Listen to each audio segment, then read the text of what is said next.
Let's talk about progressive discipline. Progressive discipline is a process of dealing with underperforming employees to let them know that there's a performance pattern that is unfavorable and to let them know that there's room to improve.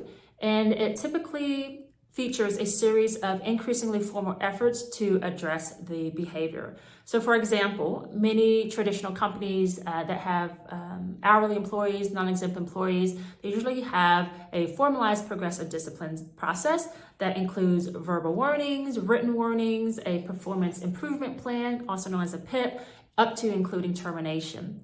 Sometimes corporate environments, more professional settings, they don't have a formalized process, so it may just feature a series of conversations with the employee to correct the behavior and go straight to a performance improvement plan if there's issues that have not been addressed or corrected yet. So, for example, let's say that you have an employee who did not respond to your email and you needed some information from them in order to give it to a client.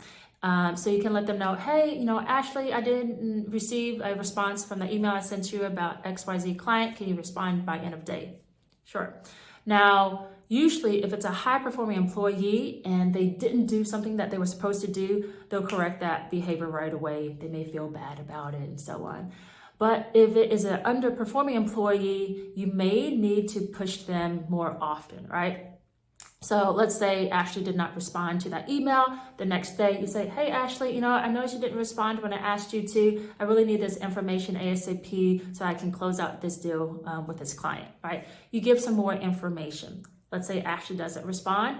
You have a more formalized sit-down conversation. Maybe the next step is a written warning, depending on your company. Maybe there's other bigger problems. So you include a performance improvement plan and have a written out plan that says, hey, you need to address this behavior by XYZ date. If not, we may need to separate employment.